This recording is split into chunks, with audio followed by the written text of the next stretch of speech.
నమస్తే, welcome to Disha TV. యుద్ధం గెలవాలంటే సైన్యంతో పాటు ఆయుధ సంపత్తి కూడా ఉండాలి.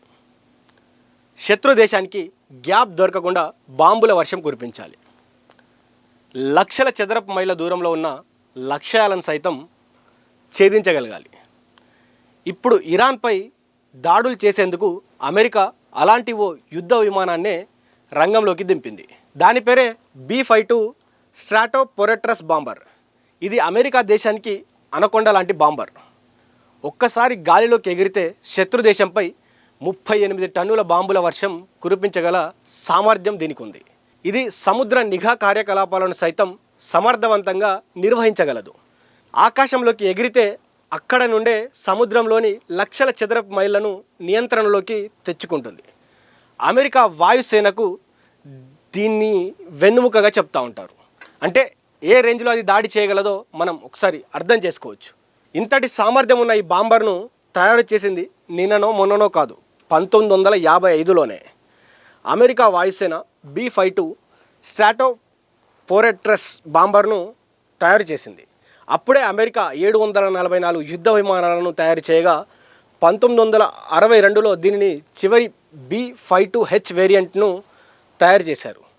ఈ బాంబర్ ఒక్కటే 20 క్రూజ్ క్షిపణులను ప్రయోగించే సామర్థ్యం కలిగి ఉంటుంది. ఈ స్ట్రాటోపోరెట్రస్ల ఎయిర్ ఫ్రేమ్లు 100 ఏళ్ల వరకు సేవలు అందించగలవు.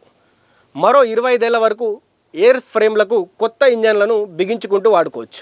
చిన్న చిన్న ఘర్షణల సమయంలో అణ్వాయుధాలను ప్రయోగించగల బాంబర్గా అమెరికా భయపెడుతూ ఉండగా వియత్నాం సంబంధించినటువంటి యుద్ధంలో ఈ బాంబర్ సేవలు అందించింది. ఇవి భారీ ఆకారంతో సబ్సోనిక్ వేగంతో 50,000 అడుగుల ఎత్తులో మాత్రమే ప్రయాణించిన యుద్ధంలో వ్యూహాత్మక దాడులు చేసేందుకు, మరి టైం ఆపరేషన్స్ చేసేందుకు, క్లోజ్ ఎయిర్ సపోర్ట్ కోసం వీటిని వాడుతూ ఉంటారు.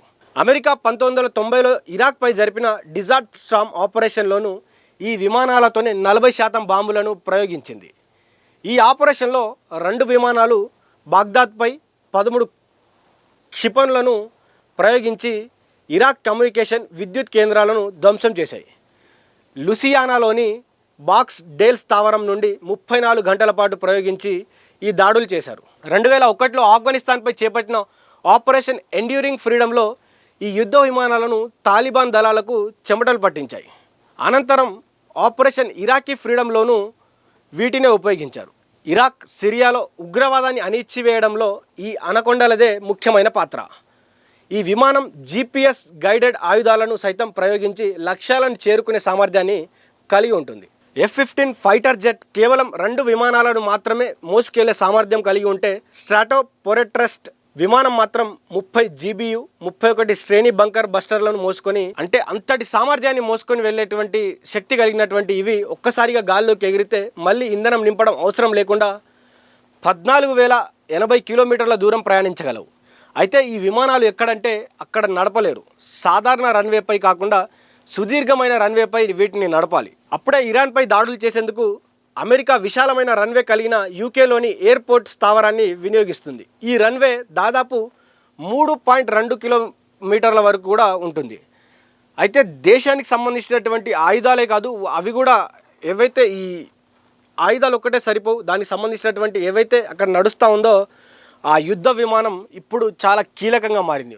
ఒకటేసారి అంటే అక్కడ ఇరాన్ ఒక్కటి పంపిస్తే వీళ్ళు ఇక్కడ నుంచి 100 పంపించినంత వేగంగా ఈ విమానం కావచ్చు, ఈ విమానం చేపట్టినటువంటి ఏమంటారు ఆ విమానం వేసేటువంటి క్షిపణులు ఏవైతే ఉన్నాయో అవి దాదాపు ఒకటేసారి 30 నుంచి 35 వరకు కూడా వేస్తూ ఉంటాయి. కాబట్టి అక్కడి నుంచి 1, 2, 3 వచ్చేంత వరకు ఇక్కడ 35 వాళ్ళు ఒకటేసారి వదలగలరు. కాబట్టి దీన్ని ఇప్పుడు అమెరికా ప్రభుత్వం దీన్ని ఇప్పుడు ప్రయోగించాలనుకుంటుంది. దానికి సంబంధించి ఇప్పుడు యూకే దగ్గర పర్మిషన్ తీసుకొని వారి యొక్క రన్వేపై దీన్ని ఆపించడం జరిగింది. అవసరమైతే ఇప్పుడు దీన్ని ప్రయోగించడానికి, ఇరాన్ని కట్టడి చేయడానికి ఇరాన్ పైకి ఈ విమానం ద్వారా అక్కడ ఇప్పుడు ఇరాన్ని మట్టుగట్టే ప్రయత్నం చేస్తూ ఉన్నారు. సో ఇరాన్ దీనికి సంబంధించినటువంటి ఏ విధంగా స్పందిస్తుంది, దీన్ని ఎలా ఎదుర్కొంటుంది? ఎందుకంటే ఒకటేసారి ఎన్ని క్షిపణులు అంటే ఇరాన్ వ్యవస్థ కూడా దీన్ని ఎదుర్కోవాలి. ఇరాన్ వ్యవస్థ ఎదుర్కొని ఎంత మేరకు దీన్ని కట్టడి చేయగలుగుతుంది? ఈ అనకొండ లాంటి ఈ విమానాన్ని ఏ విధంగా వాళ్ళు అడ్డుకుంటారు? అంతటి శక్తివంతమైనటువంటి టెక్నాలజీ కలిగినటువంటి దాన్ని ఇరాన్ ప్రభుత్వం కావచ్చు, అటు ఐఆర్జీసీ కావచ్చు ఎంత మేరకు అడ్డుకుంటాయి, ఎంత మేరకు వాటిని లోపలికి రానియకుండా చూస్తాయి. ఆ విమానంలో ఉన్నటువంటి శక్తి సామర్థ్యాలు కలిగినటువంటి ఆ విమానం, ఇంతటి శక్తి సామర్థ్యాలు కలిగినటువంటి ఏదైతే విమానం ఉందో ఆ విమానం ఇప్పుడు ఇరాన్ పైకి దూసుకు వెళ్తుందా, లేకపోతే ఇరాన్ దాన్ని కట్టడి చేస్తుందా, ఇరాన్ని ఇటు ఇజ్రాయెల్ అమెరికా రెండు కలిసి ఏ విధంగా ఇబ్బంది పెట్టబోతా ఉన్నాయి, ఇవన్నీ కూడా రానున్నటువంటి రోజుల్లో చర్చానింశం మారింది. అయితే ఇప్పుడైతే ఈ విమానం పైన కావచ్చు, ఈ ఏదైతే నడుస్తూ ఉందో దీనిపైన ఇప్పుడు సర్వత్రా ఆసక్తిగా చూస్తూ ఉన్నారు. ఒకటేసారి ఇన్ని క్షిపణులను ఒకటే వేదికపై నుంచి, అంటే ఒకటే విమానం ఇన్ని క్షిపణులను మోసుకొని వెళ్ళి ఒకటేసారి దాడి చేస్తే అక్కడ ఉన్నటువంటి పరిస్థితి ఏ విధంగా మారబోతుందో కూడా మనం వేచి చూద్దాం. అక్కడ అమెరికా, ఇజ్రాయెల్, ఇరాన్ మధ్య జరుగుతున్నటువంటి వార్లో నెక్స్ట్ అప్డేట్ ఏం రాబోతూ ఉంది, వార్ ఆపేస్తారా లేకపోతే ఈ విధంగానే దాడులు చేసుకుంటారా?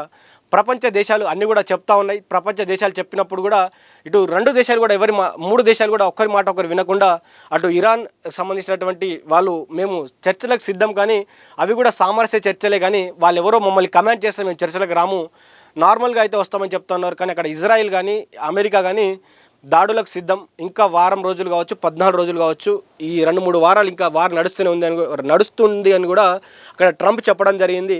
సో ఇట్లాంటి సమయాల్లో మరి ఈ విమానం ఎంత మేరకు అక్కడ ఉన్నటువంటి ఇరాన్ని భయపెట్టగలదు, ఇరాన్ని అక్కడ మట్టు కల్పించే దాంట్లో ఈ విమానం ఎంత మేరకు పనిచేస్తుందో కూడా వేచి చూడాల్సిన అవసరం అయితే ఉంది. చూస్తూనే ఉండండి దిశ టీవీ.